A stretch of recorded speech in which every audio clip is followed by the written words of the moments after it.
And hello again. Right, what I'm going to do now is run through some miner charts. These are a mixture of resource companies, gold and silver miners, small and large. So I'm just going to run through, following my last video, just to give you a flavour of where we might be at with the miners. So here's Abra Plata Resource Corporation, and you can see we've got a fairly clear pennant formation here with the rise from what's that, 4 cents all the way up to 48.50 cents. We've now been building out a bullish pennant, and price has broken out. The MACD indicator is just crossing over at the moment. Commodity channel index is bullishly rising, and so is the stochastic. Okay, Sibanye Stillwater, let's have a look at them. Okay, so fairly unusual pattern. I've not seen anything quite like this before, but this is the arc formation that's brought us up to the recent highs, from some kind of odd-looking handle pattern that took us down into the March lows, and since then we've been oscillating up and down around the sort of breakout level, forming a sort of a megaphone pattern here. So inconclusive at the moment, although the indicators are in a bullish alignment, and we've just had a MACD bullish crossover. Eldorado, let's have a look at how Eldorado Gold Corporation is doing. Similar sort of thing. This is the long-term resistance line, the black line. We've got a bull flag which broke out to the upside, reached its target, and I think I'll redraw this as a matter of fact. Let's have a look. I did redraw this yesterday. It obviously hasn't saved what I've drawn, so here we go. This is an example of how patterns develop and morph. But what we've got is another bull flag there. The bull flag has broken out very decisively with a large candle that closed at the highs of the day. Again, stochastic, CCI and MACD are all in bullish alignment, so all good. America's gold and silver, love it or hate it sort of stock. So we've got a long-term support and resistance line here with a false breakdown during the March lows and a breakout that was just as false, and we're bouncing around in between the two between the support and resistance line at the moment. So I guess I could put on a line here, see how that fits, something like that, and another one here. So that to me looks like a very bullish descending wedge pattern. Just about to see a MACD crossover with the MACD values minus 0.12 on both the blue line and the orange line, so they're just approaching bullish crossover, with the blue line above the orange line representing the sort of conditions where you have an upward move in price. The CCI indicator moving up nicely, and so is the stochastic, so that's looking set to break out. Mawson, let's have a look at Mawson Gold. Again, we've got the red line there as long-term resistance. We've got a breakout above the long-term resistance here. We've had a bullish consolidation in a sort of bullish channel, which has now broken out to the upside. And again, the indicators are all heading in the right direction, so that looks set for further gains. So does First Majestic. First Majestic is also in a bullish channel, which terminates on the edge of the arc formation, which has been supporting the entire basing process, again with the March anomaly lows, and again the MACD indicator approaching a bullish, in fact it's had a bullish cross because the value is, the blue value is higher than the orange value, so we've had a bullish cross there, and the CCI and stochastic indicators have turned up, so that's all looking good as well. We'll look at the Silver Juniors Index, which takes in a broader view of Silver Juniors, and again bull flag, or bullish pennant to be more precise, another bullish expanding wedge, that, isn't it? But we've had a bounce off the lower support line. I've indicated here possible targets were we to sort of turn down, and if gold and silver do sort of move upwards a little bit more before a more sustained move down, then that could be a possible sort of target area for silver juniors, somewhere around $11.50.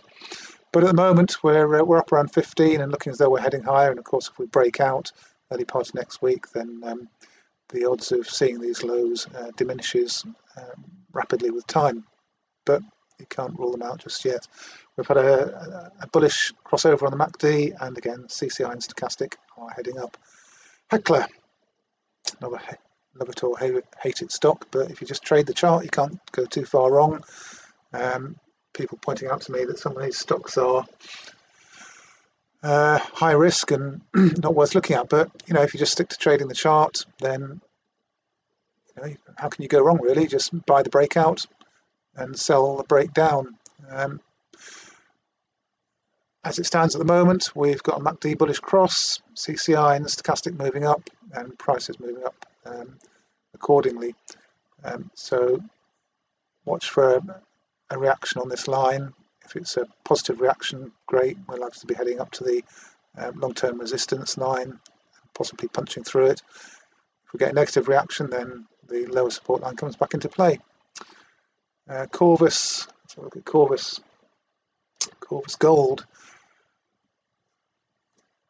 Same sort of thing, really. We've had a bullish symmetrical triangle, broke out to the upside, and we've now got a, what will we call that? That's a sort of a flagpole there, and I guess you could call it a pennant pattern, because it looks as though the two lines are slightly moving together. Anyway, regardless, I'll just extend the line a little bit.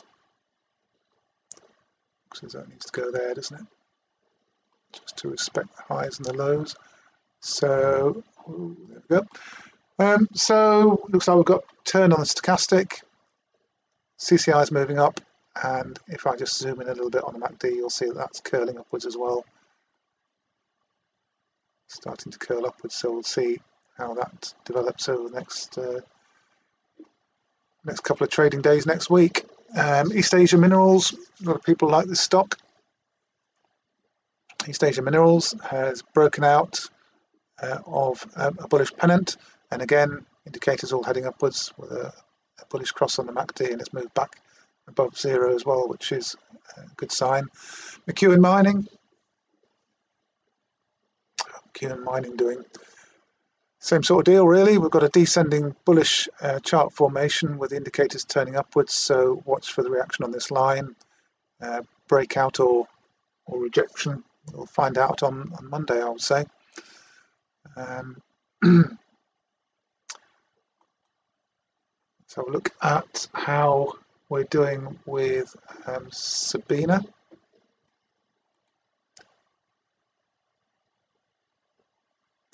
Sabina Gold, quite an interesting one, this, isn't it? We've had an apex of support and resistance line where the two meet, and there's a very positive reaction at that apex as prices sort of catapulting to the upside. Looks to me as though the indicators are just starting to begin to move upwards, so this move could become much more significant over coming days. So again, watch what happens when we get to this level here around about $3, because that's got some horizontal resistance from the previous highs. So we'll see how we develop with that, but no reason to be anything but bullish on that at the moment. Sandstorm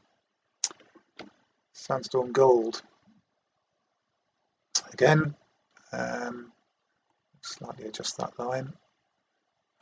What we have here is a support and resistance line, price moving up towards the resistance line, and again the indicators turning up, so it's indicative of the start of an upward trend. GDX we looked at in my previous video. We'll have a look at Yamana. Yamana Gold breakout. We've got a bullish descending converging sort of triangle or wedge formation there, and price has broken through to the upside, and this is what I expect quite a lot of the other stocks to do that I've just been showing you, where they haven't quite yet broken out. Looks like the breakouts are developing, and again the indicators are moving up into not the overbought zone, don't like that term, moving up into the zone of increased likelihood for price moving up. You can see when price oscillates around in this upper zone for a period of time, the trend takes price upwards nicely. So that's what we want. We want it to stay in this high zone for a period of time. IAM Gold.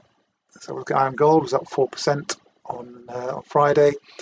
Long-term resistance and support lines shown. False breakdown in March, as with a lot of the minor charts.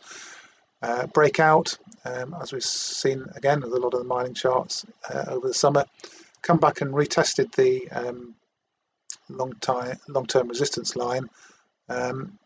These lines are in place from a much larger time frame, so it could be that they need to be slightly adjusted up or down, but either way price is bouncing around this upper well, it's a support line now, and it's starting to move up. All three indicators again moving upwards, so that's looking good. And where shall we finish? We'll have a look at Novo, shall we, as a final one. Try and keep this video a little bit shorter than the others. And the long-term support line, I think that is on Novo. I'll just zoom out and have a quick look. Is that support or resistance? It's a support line, so put it on the 5-year. 5-year view might give a better view of the chart. So there's a support line there from May 2019. I'm not sure what happens if you take it further back in time. Let's have a look. Well, it was resistance there, wasn't it, in 2017? It was acting as resistance, but it doesn't. The line doesn't work if you bring it down here. So we'll keep it here.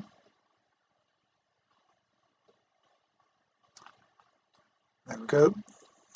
And something else you can see, of course, on this chart. Wasn't intending on doing this, but I'll just show you anyway. Is the upper resistance line.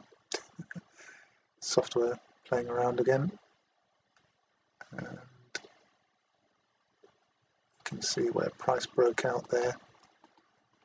So during 2018 and into 2019, price was being rejected by that resistance line. We broke out with a new uptrend in 2019, only to see the price smash back through the support line during panic lows in March, and then to close the month back above the line. Looks a little bit like an inverse head and shoulders, that, doesn't it? With a shoulder here and a shoulder over here and the head here. So I'd have to say that chart projects quite strongly to the upside. Again, the software is not doing what I want it to do at the moment. Try again. There we go. So I'd expect something like that, just looking at it.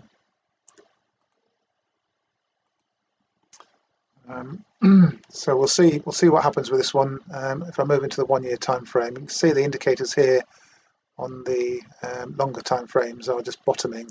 But if you zoom in and have a look at the 1-year time frame, it gives you a better idea as to just when the bottom is likely to occur. So you saw the indicators turning up just in the last couple of days, and of course price has broken out to the upside. So it looks as though those longer term indicators are going to start bottoming and resuming there, or beginning a new uptrend.